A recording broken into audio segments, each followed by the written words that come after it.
Hi guys, and welcome to Back of Beyond Tech in October's edition of the build guide. So I was kind of thinking of themes for this build. I was thinking about Halloween and cheesy stuff like that, and actually I kind of thought, well, if I had the money now, if I had to build a computer, one computer that would do everything for me, that is, it would allow me to game at high resolutions and high frame rates. It would allow me to do productivity, so the After Effects stuff doing and the Premiere Pro stuff I'm doing at the moment. And also it'd let me do some of the work things I'm doing at the moment. So I do quite a lot of sort of stats and things at home as well for work. Pardon me guys. And also it would eliminate the need for a gaming machine and an editing machine. And that would free up a lot of space for me, because although I've got more space now, it would be great just to have one rig to do everything and then a test bench. That would be ideal for me. So this is it guys, this is one PC to rule them all. So it's a pretty high spec machine, so let's get into it. So first of all, for the CPU I've gone with the Intel Core i7-5820K Haswell E processor on the X99 chipset. There's no surprises there, I don't think. This is absolutely fantastic bang for buck. I mean, £354, it's pretty good, really good value. It's a great processor as well. So I'm just gonna head on over to ARC. This is Intel's website. It tells you everything you need to know about CPUs. So six physical cores on the CPU, which gives you 12 logical cores. So 3.3 gigahertz base clock, 3.6 gigahertz boost clock. You can overclock this chip to 4 gigahertz, no problem. Generally, I've not heard of anyone having any problems hitting that kind of core speed with this chip.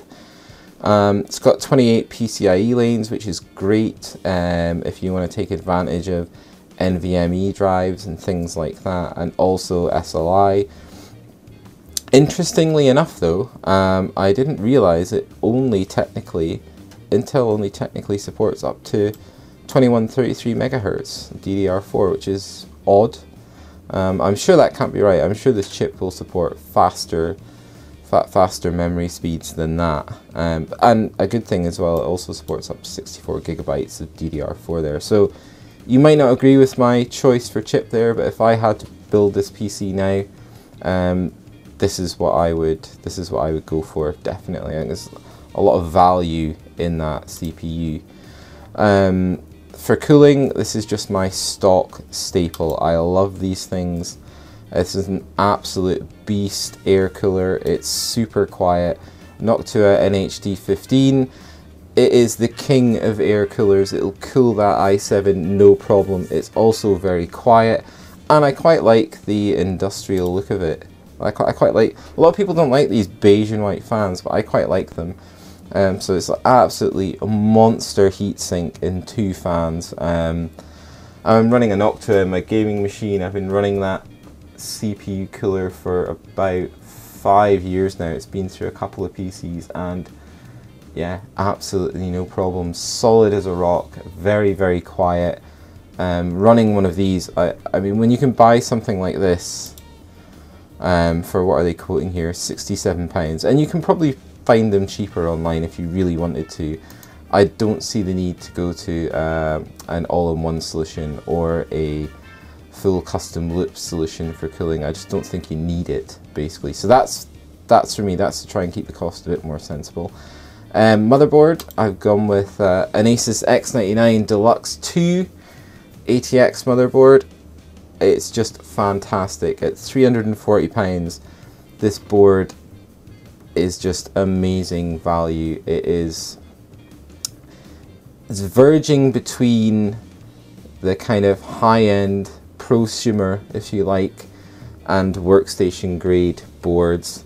I'm a big fan of that end of the market. I mean, I'm running an actual server board in my rendering machine, because it was super cheap.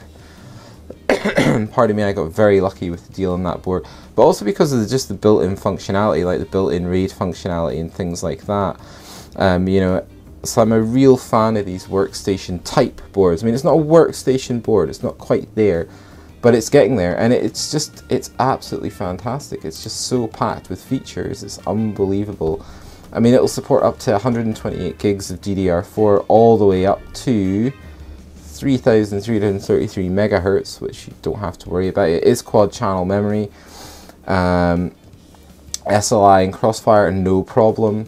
40 PCI lane CPU, and 28 PCI lane CPU. So basically, this is just a breakdown of what you can do with your PCIe slots, depending on if you're wanting to harness some of that PCIe bandwidth for an NVMe drive or something like that. So I think that's quite useful, actually. It's got dual LAN ports, which is cool. It's got dual gigabit NICs, which is great. Again, my rendering machine's got dual gigabit NICs, and it's very, very useful for increasing your bandwidth on your internal network. Fantastic, fantastic thing. It's got the latest iteration of Wi-Fi, as you would expect. It's dual band as well. Bluetooth version 4, not so bothered about that, to be honest. It's got a really good audio codec, ALC 1150, Realtek, and it's just absolutely great. It's just such a feature-packed board. I mean, it supports M.2, U.2. I mean, it's just, I could go on and on and on about this board basically, but it's just a fantastic board. For the money, I think it's amazing. It'll be absolutely rock solid as normal from Asus, just fantastic quality. And I think as well, it looks pretty nice. It looks really, really nice. A solid board. It looks great. No complaints about it, to be honest. Just flicking through the photos, just fantastic. I mean, PCIe lanes, as you would expect on a board of this quality, are strengthened again. I think they've also actually got LEDs in the tabs down here, which will tell you which one's activated, which is pretty cool. But yeah, great board, great bang for buck. Very expensive, but worth it. I would buy this, like I say, if I was doing this build this month, that's what I would buy. RAM, I just went with the cheapest, fastest DDR4 I could find, 32 gigabit kit. 32 gigabit because I wanted to leave expandability, but also 32 gigabit because this machine, if I was building it, would be designed for things like Premiere Pro and After Effects, which absolutely eat up memory. Even editing in 1080p or 1440p, but once you step up to 4K editing, believe me, it totally eats up memory. I've got 64 gigabytes of DDR3 in my rendering machine, and when I edit 4K, it just disappears. I mean, Adobe Premiere Pro or After Effects will just keep eating memory if you give it to it. So that's coming in at £193. I might revise this. I'd have to go away and look to see if the Intel datasheet is correct and it will only support 2133 megahertz in the DDR4.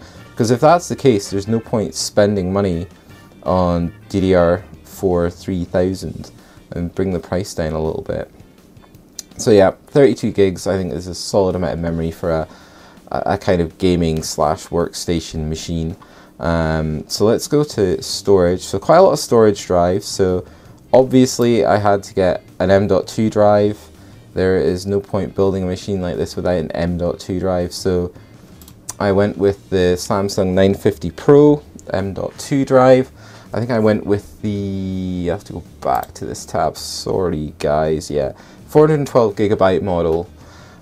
So I would probably use this as a boot drive, and I would have my workstation orientated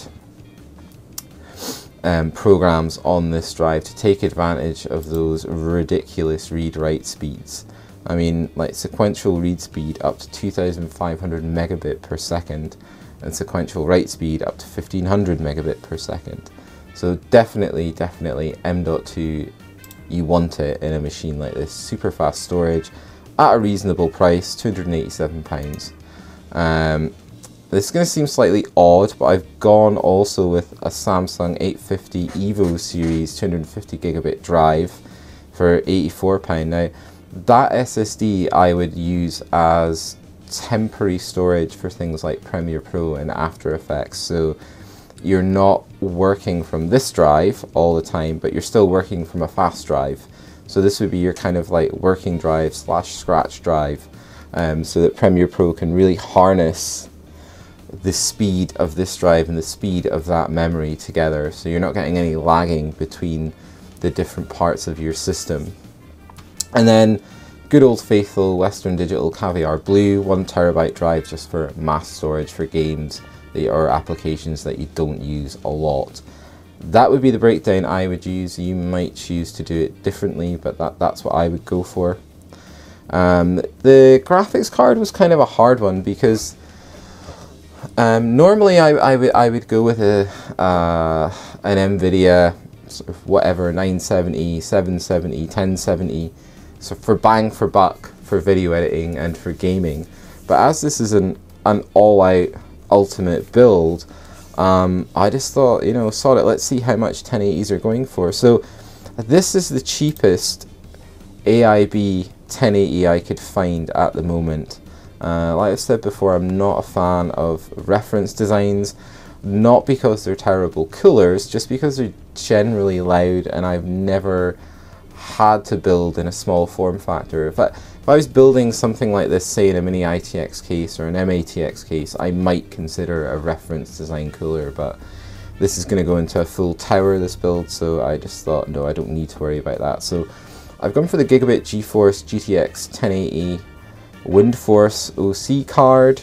The price of this seems to have come down a fair bit in Britain. It's £576 at this website, which I think is coming down to a reasonable level for that card, especially when you consider on Amazon they're still £702 they're charging on Amazon for it at the moment. So that's where the price should be for this card. I think 1080 should be around £550, I think, if maybe even a little bit cheaper. If a 1080 Ti is dropped just before Christmas, I would expect that to come down even more. But this price is really good. If you're in the market for a graphics card just now, a high-end graphics card, I would snap this up, because I don't know how long these guys are going to have this card for. There's not much to say about this. I'm not going to bore you guys to death. It's a GTX 1080. It's an aftermarket cooler. It's got 8 GB of GDR5X. It's going to be absolutely fine for gaming, 1440p and 4K, and it'll be absolutely fine in things like Premiere Pro and After Effects. No problems recommending this card for a build of this nature. So where did we go to now? Yeah, case. So I went with the full case just because of all the hardware that's going to be going in there. I don't want it to be suffocated. But I also wanted to go with a case that had a little bit of style, but wasn't just a boring black work box, basically. So I've gone with the Fantex Ensu Pro ATX full tower case. It's one of the cheaper full tower cases out there. It's also loaded with functionality. I actually have that case over here. My rendering machine is sitting inside it quite happily. It's a breeze to build in. There's plenty of functionality.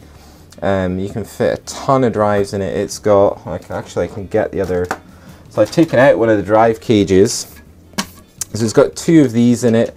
So you can fit either 6 3.5 inch or 6 2.5 inch drives in there.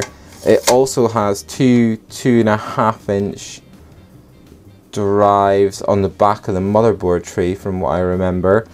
So tons of room in that case. And it comes with a really nice power supply cover. I'm quite a fan of those now. Really nice side window as well. Sorry guys, I've got a bit of a cough. Not quite recovered from my illness the other week. So like I say, I think this is a really good case. It's a solid case. Really nice looking. It's kind of brushed, full brushed aluminium. Really, really nice. I love this case. It was a breeze to build in. I will link up in the corner to my build vlog so you can see how easy it is to build in. But really nice, and tons of radiator support as well. If you wanted to water cool in this case, absolutely no problems at all. And there's all the drive space there, and there's one of the SSD drive mounts. So yeah, really quality built bit of kit. Love it. Absolutely love this case. Fantastic. I can't say enough about it. It looks really good. So guys, so the final thing is power supply. So I wanted to go with a modular power supply for a start. I didn't want to have excess cables in the build.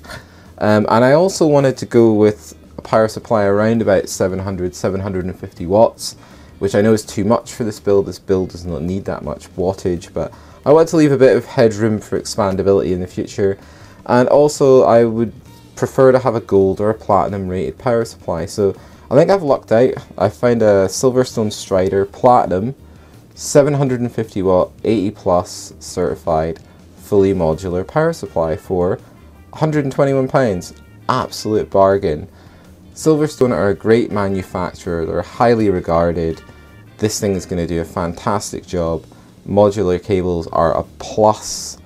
Platinum certification is a plus. It's a great power supply, guys. So yeah, that's it, guys. That's the build. So that's what I would build today if I had to build a do-it-all PC. So it's coming in at £2,191, and that is without peripherals, which seems slightly excessive, I know, but if I had the money today, I can hand on heart say this is the PC I would build. So guys, that's it. This is the one PC I think you need to do everything you want to do in your life. Play games, edit videos, watch porn, do whatever you want all at the same time. No problems whatsoever. This thing will do everything you want it to do. And that's it, guys. That's really it for this build guide. So I hope you enjoyed it. It's a bit different to the other ones. It's kind of maybe a bit sort of fantasy for most of us being able to spend this much money on a computer. But let me know your thoughts. I mean, do you agree with me? Do you think I've spent too much money for a do-it-all PC? Or do you not think I've spent enough? Do you think I've made some mistakes in my choices? So if you like the video, guys, like it. If you don't like it, dislike it. I hope you don't dislike it. But leave your comments. I love reading your comments, guys. And I'll catch you again in another great tech video.